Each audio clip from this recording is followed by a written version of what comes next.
welcome to another episode of the Don't Facts Podcast. I'm your host, Noah Love, and today, February 16th, Monday, February 16th, we will be recapping Friday and Saturday college basketball.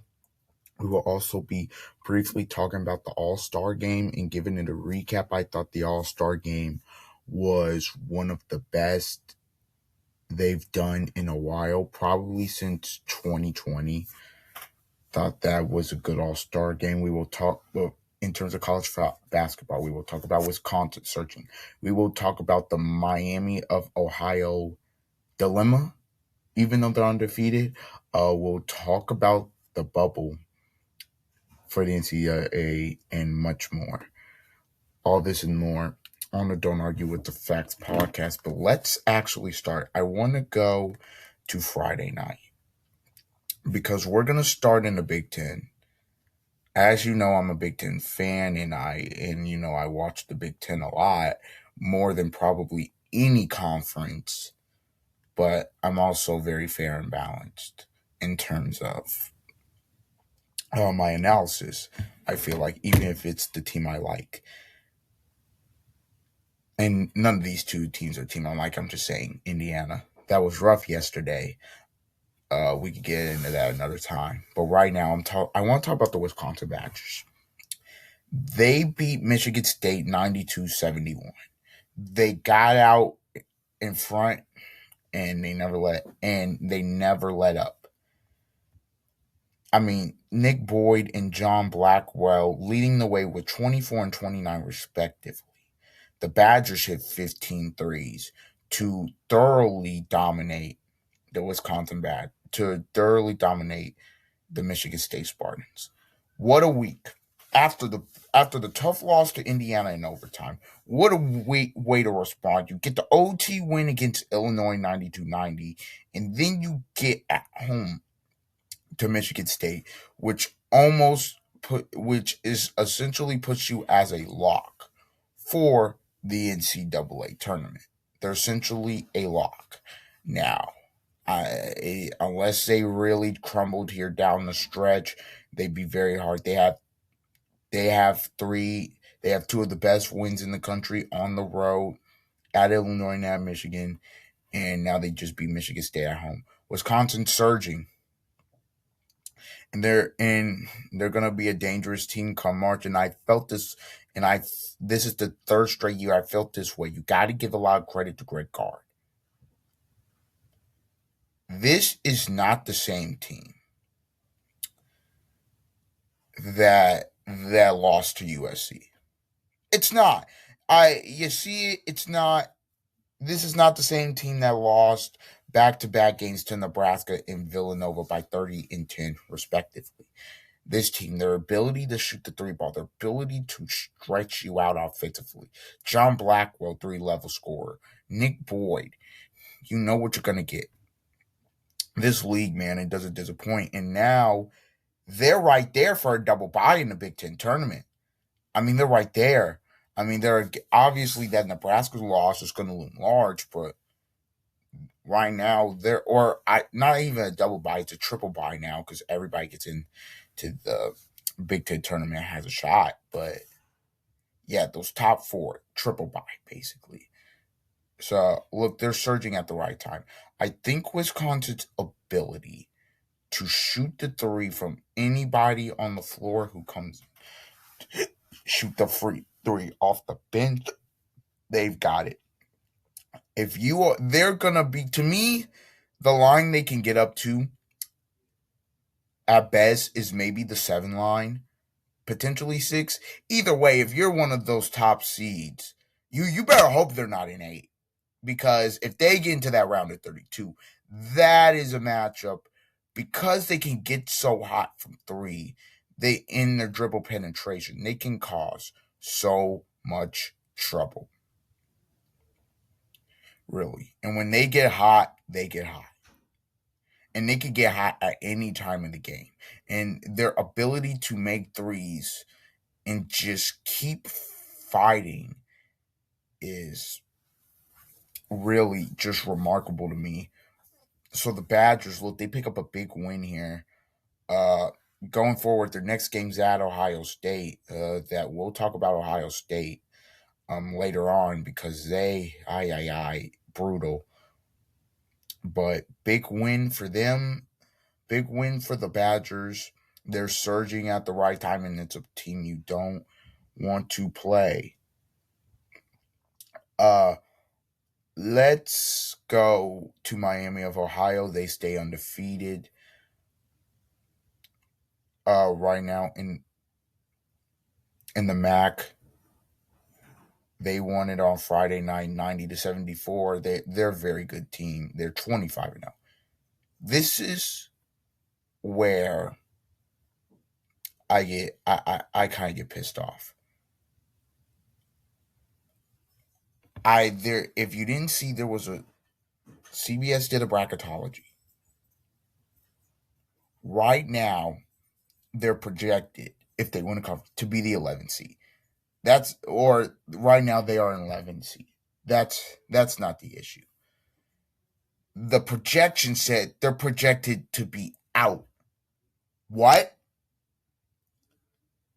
Miami of Ohio. Look, I understand the level of competition is not great. I understand that. I get it.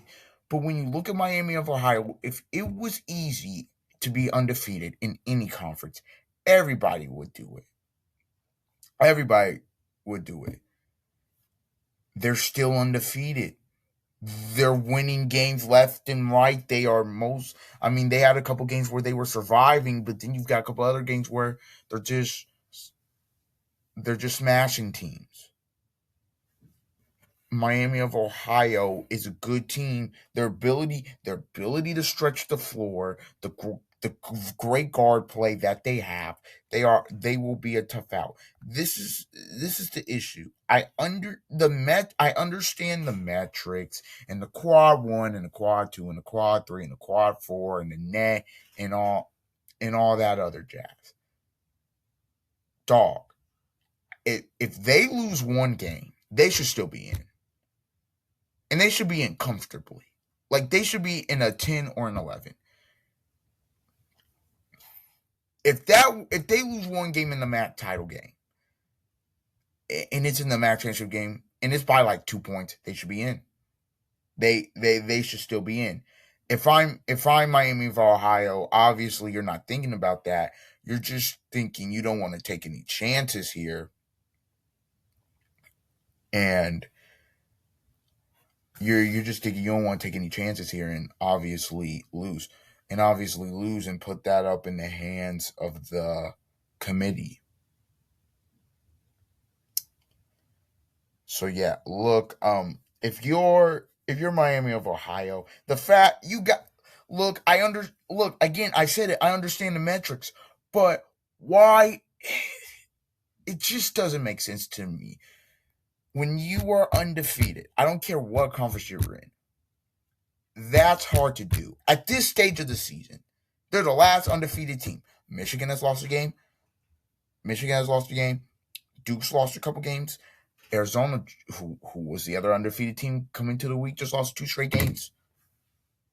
It's hard to be it's hard to stay undefeated. And I know the level of competition, but it isn't great. I understand that. But I'm just looking at it from this perspective. Nobody else is doing it. Even if they lose one game in the MAC championship game, I feel like they should be as 11 or 10. Straight up. Because at that point, they'd be 30-something and 1. Maybe like 36-1. Maybe 35. Something crazy like that. So, yeah. Miami of Ohio, they stay undefeated. They should be in. I want to also kind of tie this in since we're talking about some of these lower seeds. I want to talk about the bubble. The bubble, it gets very interesting. This is just Joe Lunardi's last 4 buys. He has SMU, UCF, Georgia, USC. Last 4 in, he has UCLA, Santa Clara, TCU, San Diego State. I'm going to get to one of the teams that interests me the most that interests me the most in that bracket in a minute,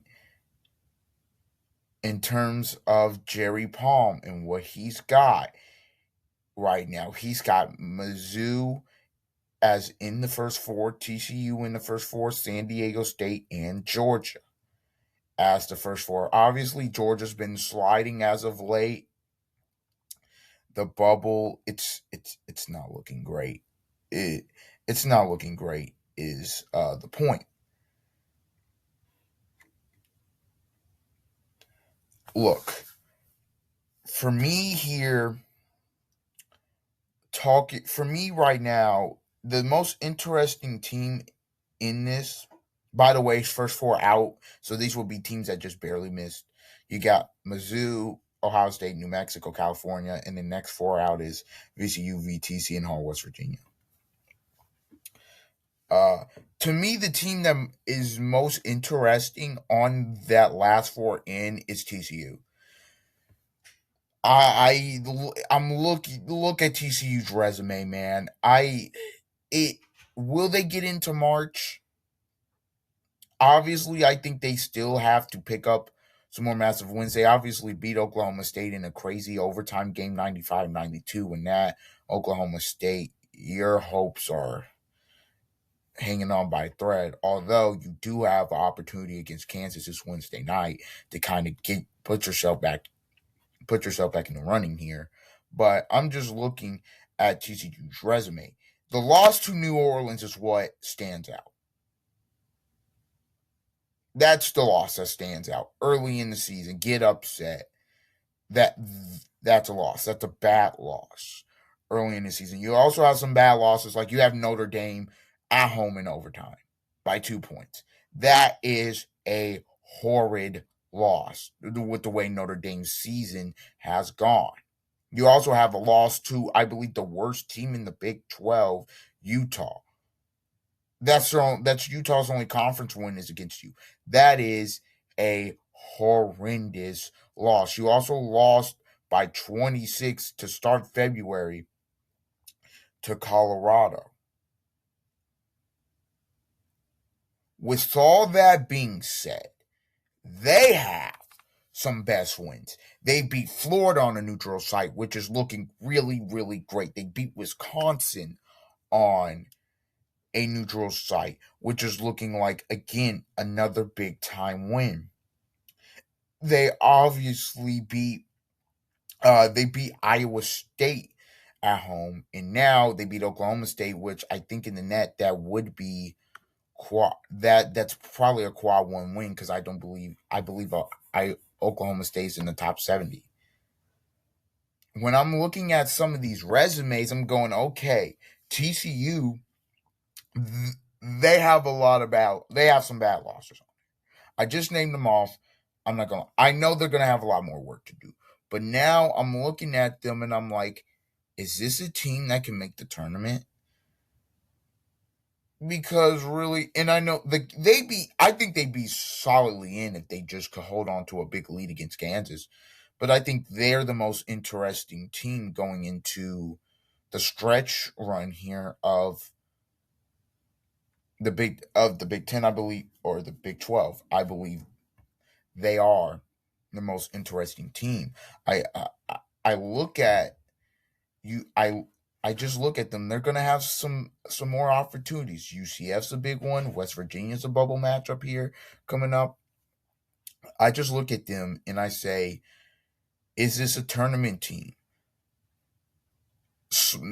Maybe, but it's gonna be close. I don't think when they lost that game to Colorado, there was no way you could have convinced me they're a tournament team. But now I think you can make the argument, considering the wins that they picked up, mainly against Iowa State and Oklahoma State, which are massive. They're Santa Clara. I think they'll get in. I know they lost to Gonzaga. They'll get in. Uh, yeah, it's tough. UCLA obviously getting destroyed by Michigan. Let's go to that game. It was a 2-point game at halftime. and then Michigan, who when the polls I'm recording this before the polls come out. So the Michigan Wolverines, by the time you see this, will most likely be the number one team in the land. Uh, they're so good. Like I know they have a big week this week. They have Purdue. They have Purdue, and then they've got that big matchup against Duke in Washington. We will be seated for that, but man, I'm just looking at Michigan. The size up front, their front court play, Lindenborg, Johnson, Mara. I mean the rim protection, their guards, Burnett, obviously Cadeau, and then just their bench. Shedder, like LJ Casey, Roddy Gale, McKinney, Shedder, like those four guys are starters probably anywhere else in the country. Those guys are starters. Maybe not on Arizona because they're deep as well, but those are starting guys, and they're just coming off the bench for Michigan. And man, the depth and the length, it kills you. It kills you. The only hole I see maybe with Michigan might be that could hold them back is the play of Cadeau. Sometimes, maybe that's it. And maybe they don't shoot the three ball as well as you maybe like them to at sometimes. But then again, when you're dominating up in the paint, when you're getting the offensive rebounds, so hard. I mean, UCLA, they, I'm thinking, okay, it's a 2 point game. A half on the road, you feel good. And then in the second half, it's just a complete collapse on both sides of the ball. Michigan, they're looking like the best team in the country right here. I do think Arizona can beat them. That's if Pete's healthy. We'll talk about them. But Michigan, man, just what a dominating performance against UCLA, who is a bubble team.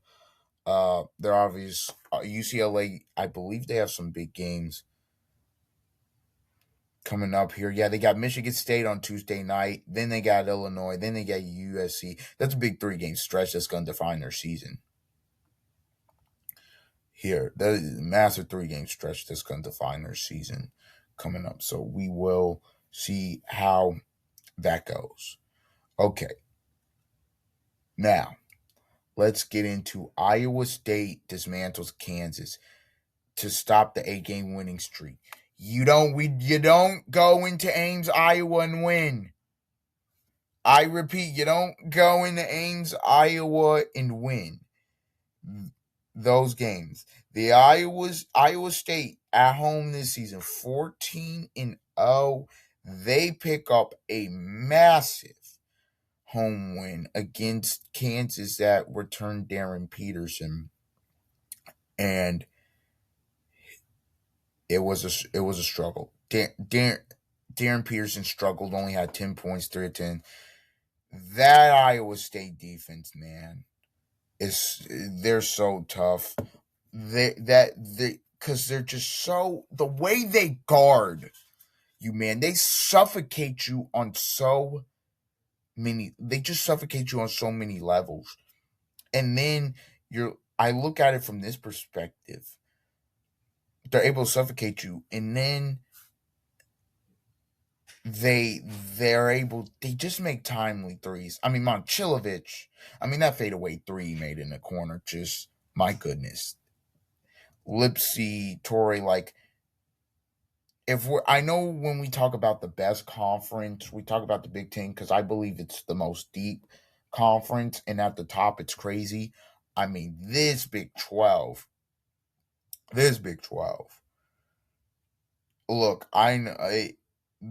Look, Houston, Arizona, Kansas, Iowa State, Texas Tech, to me can all get to a Final Four.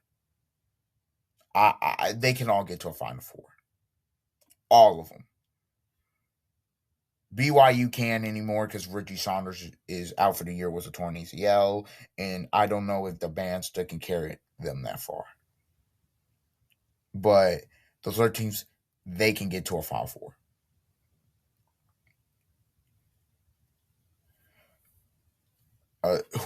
Though the four of those five teams, we just gotta get to the Big 12 semifinals. Those two games, or even the quarterfinals, those games are going to be outrageously good. Outrageously good. You're gonna love Thursdays at the Big 12 tournament. Those are gonna be great. Uh yeah, but Iowa State again, look, Kansas, it coming off the big win of Arizona, just didn't shoot it well, just didn't play well, really couldn't get it going against Iowa State team that really suffocated you. I think Kansas will be fine. The only downside I think right now to Kansas is you don't know the status of Darren Peterson from game to game. Like you have to question, is he going to play today? Is he not? That's really some of the only downsides. I think Badunga is one of their most important pieces. I think when he's playing well, he's big time. He's a he's basically a double machine. I also think Council has gonna play well. White's gonna have to play better than what he did. Look, you're a starting guard. You can't have 2 points. You can't do it. You can't do it. Also, I do worry about their depth at times, but that's another story for another day. But Iowa State, they're just gonna be such a tough out in March because of their ability to defend. They shoot it well. And then those guards, I mean, they just got veterans. And then Joshua Jefferson, who's basically a double. He's he's really good, man. He just does everything that you want. He's the gritty player that you want on your team, man. So Iowa State's able to pull that out 74-56. They actually have a big one tonight against Houston, which in terms of the league is massive. Because again, Houston and Arizona play this Saturday. We'll talk about Arizona getting upset again in a minute, but 9-3 and 11-1 right now in the conference. If Iowa State's able to win this game tonight, they pull close. This Big 12 title race it gets interesting real fast. It gets interesting real fast. So yeah, that's a big time win by the Cyclones to after the letdown against TCU to really stay there and get a massive win. Duke gets a massive win against Clemson. Duke they play tonight against Syracuse. They win that. It'll probably be a 1-3 showdown. Uh, in, in Washington D.C. People, I know a lot of people are gonna be like non-conference games in the middle of February. What are we doing? This is good. That one because in terms of size, Duke can match up with Michigan, but this isn't a.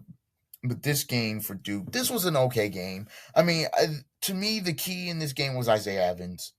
His 3-point shooting ability, I thought, was huge. I thought what really made Duke great in this game was good in this game was the defense. They packed the lane and they dared Clemson to make threes and they just couldn't do it. They just couldn't do it. That's what ultimately doomed Clemson in this game. Your inability to make threes against the Duke Blue Devils. You have to be able to make threes. It's as simple as that. You have to be able to do it. If you're not going to be able to do it against this Duke team, you're going to end up losing. They were giving you open looks. You just couldn't knock them down.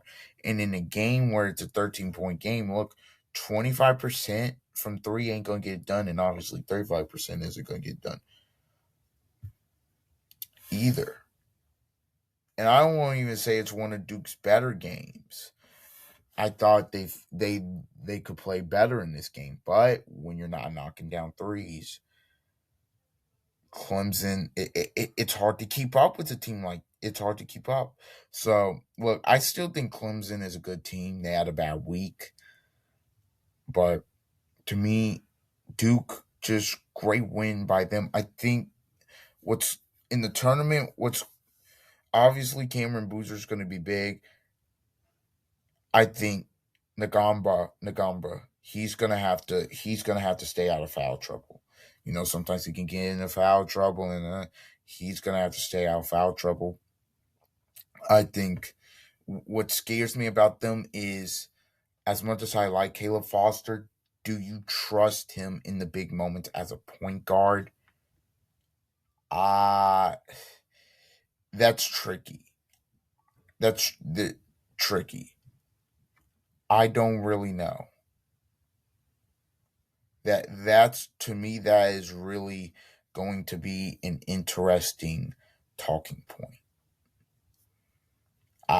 Because I don't really know, if I'm being honest, in terms of trust there. Uh, but yeah, look, it's a great win for it's a great win for Duke, and they gotta beat Syracuse, but then they got a big one up there in the nation's capital. So we'll see what happens here. But Duke able to get the win, 67-54. Now let's talk about this. St. John's Providence brawl. There was a melee in the St. John's Providence game. The Powell, who is now suspended 3 games, he obviously he basically two-hand freaking choke slams Bryce Hopkins to the floor. We know Bryce Hopkins. Will he? Won't he play? Transferred to St. John. Transfers now to St. John's. There's some bad blood there. I get it. That's a dirty play. It ended up being a melee. 4 St. John's players got ejected. 2 for Providence. You also had another thing where Zubair Ejiofor's in the air and he just gets pushed by a Providence player. Look, Providence was not interested in playing basketball. You know that. I like the way St. John's guys responded, because in an emotional game like that, we could get testy. It could really get out of hand. They just said, okay, you want to play like that? We're going to kick your butt on a basketball court. I thought the guy who really shut him in, Dylan Darling, 23 points, yet 8 boards. I thought very efficient. I thought when that whole thing happened, Bryce Hopkins didn't have his best game. Zuby Ejiofor didn't have his best game either. I thought when that whole thing happened, Dylan Darling really stepped up to the occasion, and he's a guy that I want to have on my team.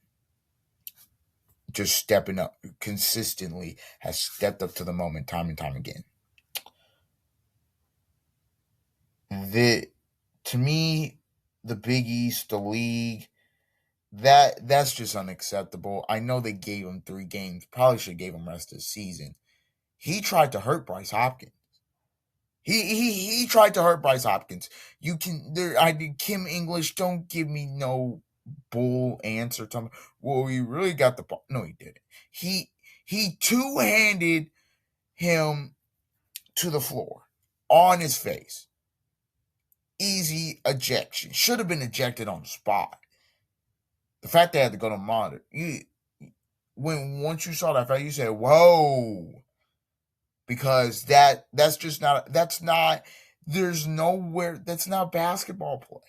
It's not. To me, should have been suspended the rest of the Big East regular season. Kim English, obviously, it hasn't worked out at Providence. This is just a lack of leadership by everybody on the Providence side. They were so worried about a foul on a guy that doesn't play there anymore. And they were so focused on a guy that got ejected on that game. It just shows how much in disarray they are.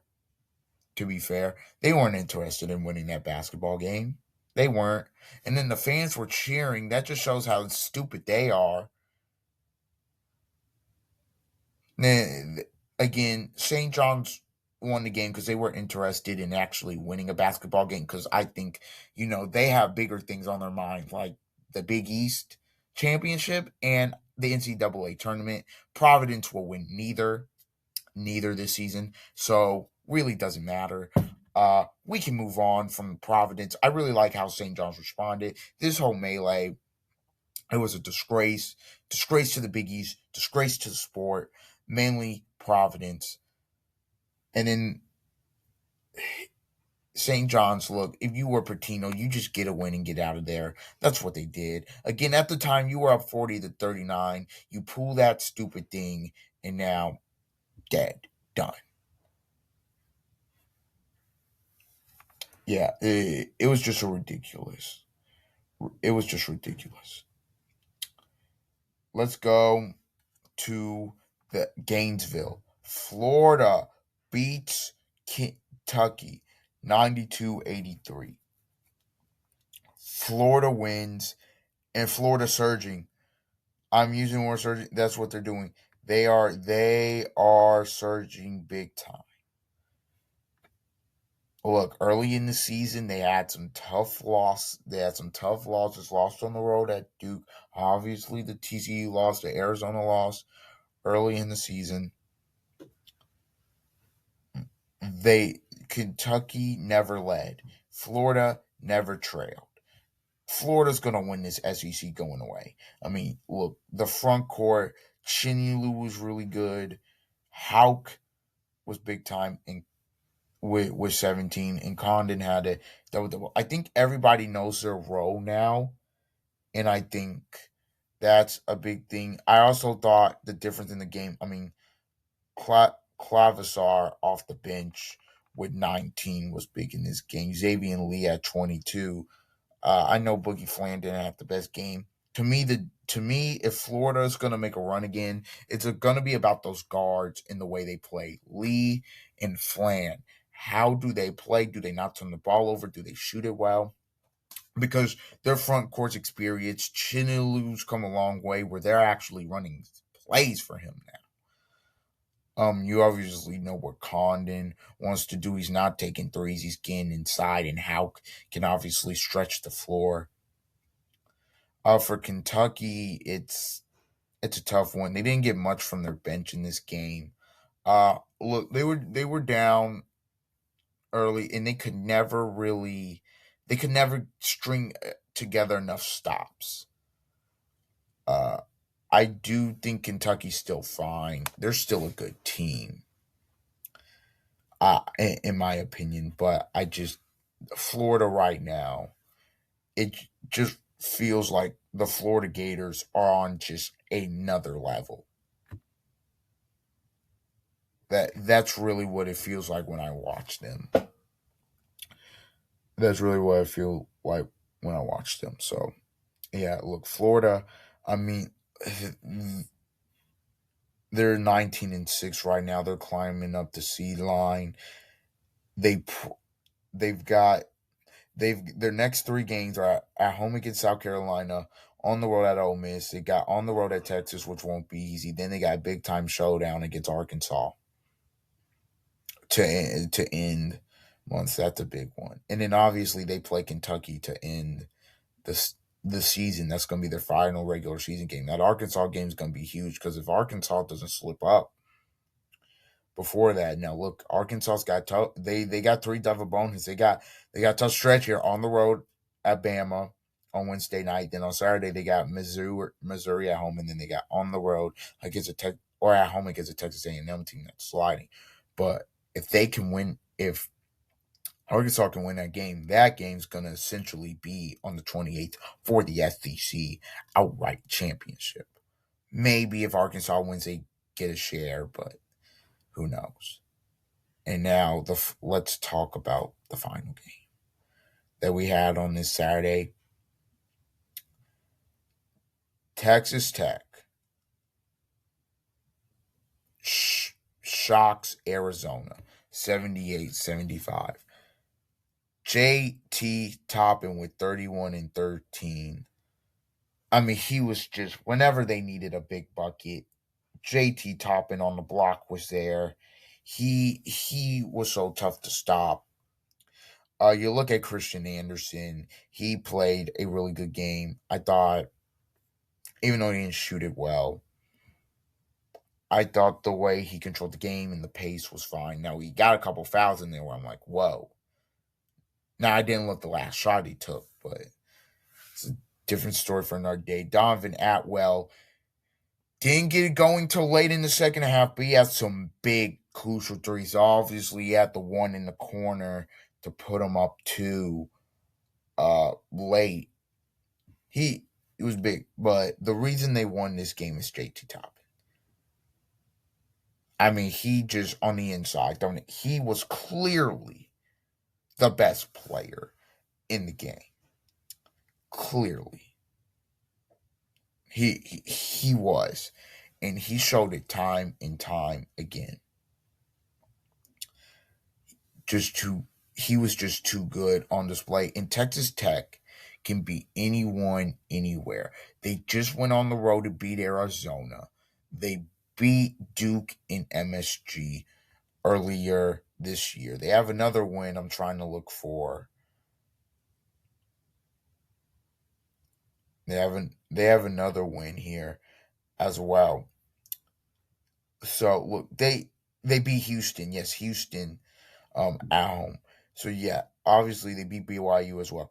This is a team that can beat anybody, anytime, anywhere. They've shown that this season, and they're a team that's a dangerous draw. Arizona, to me, the difference in their season is going to be, can you get Kobe back fully healthy? Because it's obvious when he's not on the floor. You saw it against Kansas and you saw it here. When he's not on the floor, they are a different team. Still a good team, but they're not the number one team in the country if he's not on the floor. He is their star freshman.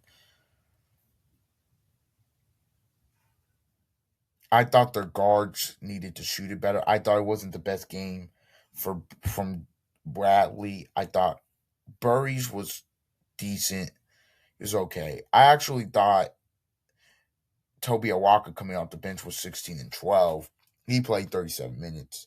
Obviously, had to play more minutes because Kobe gets injured, but I thought he was fine or very good for what they asked him to come in and do. Obviously, they are a deep team, but not having Kobe is going to hurt. Also, 4-16 from three, when the difference is like the three ball in the game. Like Texas Tech 11-33 from three, Arizona 4-16. That's just not getting it done. It's not getting it done. So yeah, look, Arizona's gonna have to figure it out. Their next game is BYU on Wednesday night, and then they got the big one at Houston on Saturday. Texas Tech now third win in a row. They now have Arizona State and then Kansas State after that. I'm looking at those next three. It's, as long as they handles business, that could be six in a row for the Red Raiders. So yeah, but college basketball's weird sometimes. Now, before we cap this off, the NBA All-Star game happened last night. Look, it was fine. Team Star, I actually thought it was the best they've done in a while. Team Stars beat Team World 37-35 in overtime. The font, obviously it was tied, then it went in. It was tied at 32, then it went in to overtime, and when it was first target scored a 5. Team Stripes beat Team Stars 42-40, and then Team Stripes beat Team World, which means it was Team Stars versus Team Stripes, and then Team Stars just absolutely blew the doors off of Team Stripes. Basically, Team Stripes was the unks, Team Stars were some of the young guys, and the young guys just said that it almost like they were trying to send a message like, this is our league now, or something like that. But yeah, Anthony Edwards won the All-Star Game MVP. I thought the games were better in terms of the effort. I just thought like the effort was better, and it wasn't just a Harlem Globetrotters show. I thought Wemby came out there and really intensify it. Just the intensity was there. Ant said it. Wimby set the tone, and they came out there and they want to play hard, and they did. It was a very entertaining watch, in my opinion. So yeah, that's just my little recap of the All-Star game. But we are out of time here. This has been an episode of the Don't Argue with the Facts podcast. Please like, comment, share, and subscribe. And until the next time, I will see ya.